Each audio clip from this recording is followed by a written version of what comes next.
আসসালামু আলাইকুম। রমজান উপলক্ষে আজকে নিয়ে এসেছি বাংলাদেশি হোটেল স্টাইল সমুচার রেসিপি।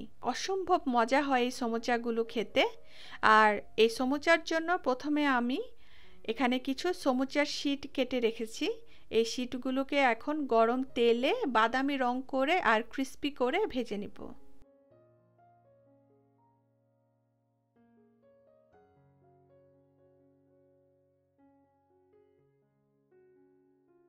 এই যে সুন্দর বাদামি রং হয়ে গেছে,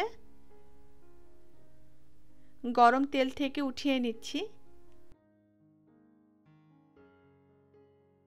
হাত দিয়ে ধরা যায় এরকমটা ঠান্ডা হওয়ার পরে আমি হাত দিয়েই এই শীটগুলোকে গুঁড়ো করে নিচ্ছি। অবশ্যই চেষ্টা করবেন যখন হোটেল স্টাইলে বানাতে যাবেন সমুচার শীটগুলোকে এভাবে ভেজে নিতে। এতে আপনি পারফেক্ট হোটেলের সমুচার স্বাদটা পাবেন। সমুচার জন্য প্রথমে সমুচার ফিলিংটা তৈরি করে নিব। বাটির মধ্যে একটি বড় সাইজের পেঁয়াজ কুচি করে কেটে নিয়েছি। হোটেল স্টাইলের সমুচাগুলোর মধ্যে পেঁয়াজই থাকে বেশি, অন্য কোনো কিছু তেমন একটা থাকে না।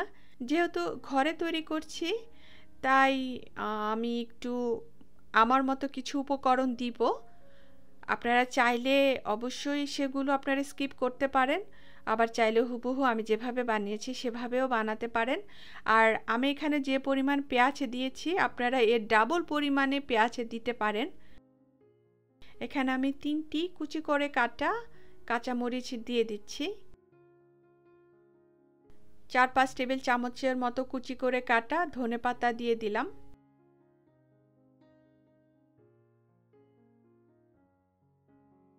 আধা কাপ কুচি করে কাটা গাজর দিয়ে দিচ্ছি।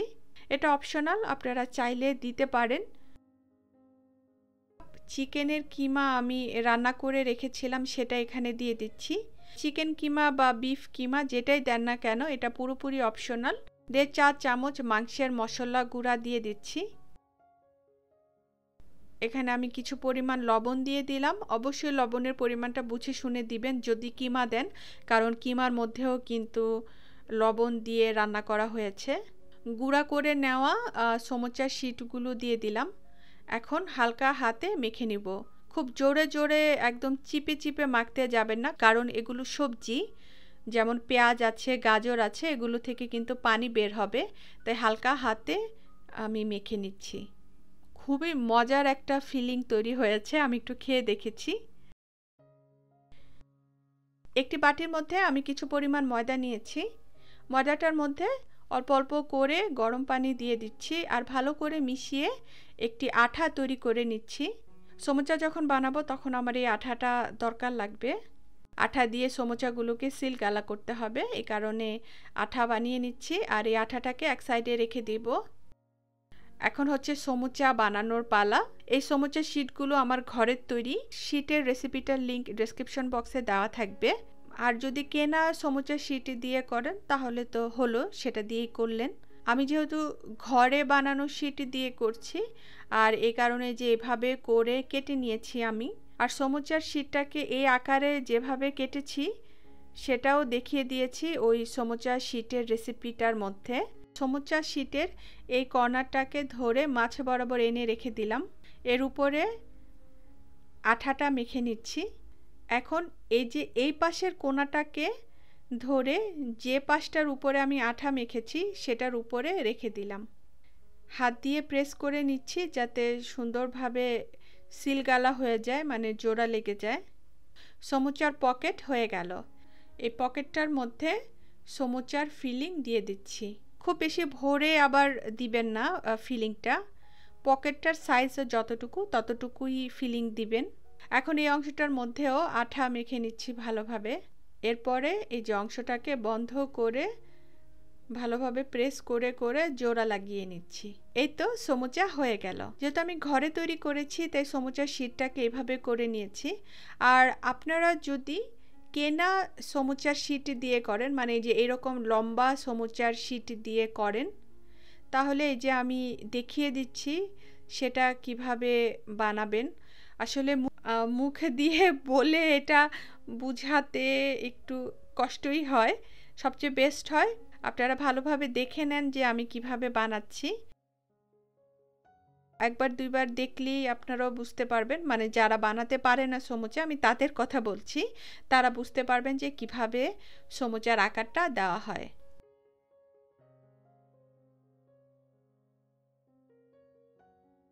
কেনা শীটটা দিয়েও সমুচা হয়ে গেল। দেখুন, কেনা শীটটা দেখে বুঝাই যাচ্ছে এটা একদম সাদা একটা শীট।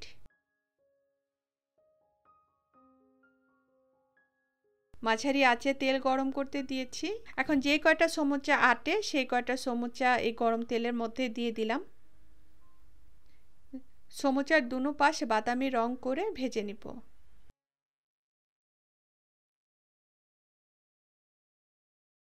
সমুচা ভাজা এখানে হয়ে গেছে, সুন্দর একটা বাদামি রং হয়ে গেছে। তেল থেকে উঠিয়ে টিস্যু পেপারে রেখে দিব যাতে অতিরিক্ত তেল শুষে নেয়।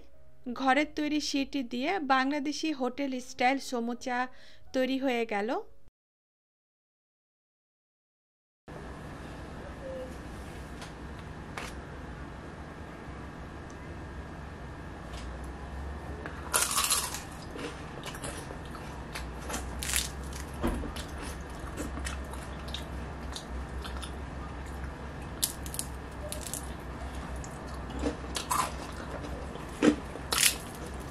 যেহেতু ঘরের তৈরি সমুচা, এই কারণেই আসলে ভেঙে দেখাচ্ছি যে আমার সমুচার শিটটা কতটুকু ক্রিস্পি হয়েছে। আলহামদুলিল্লাহ, মাশাল্লাহ, একদম পারফেক্ট হয়েছে। খেতে খুবই মজা হয়েছে। আশা করি আপনারা সারাদিন রোজা রাখার পরে এমন একটি সমুচা খেলে অবশ্যই আপনাদের ভালো লাগবে, আর ভালো লাগবে বাসার মানুষদেরও। এই তো আমার আজকের রেসিপিটি শেষ হয়ে গেল। ভালো থাকবেন সবাই। চলে যাচ্ছি আজকে। আল্লাহ হাফেজ।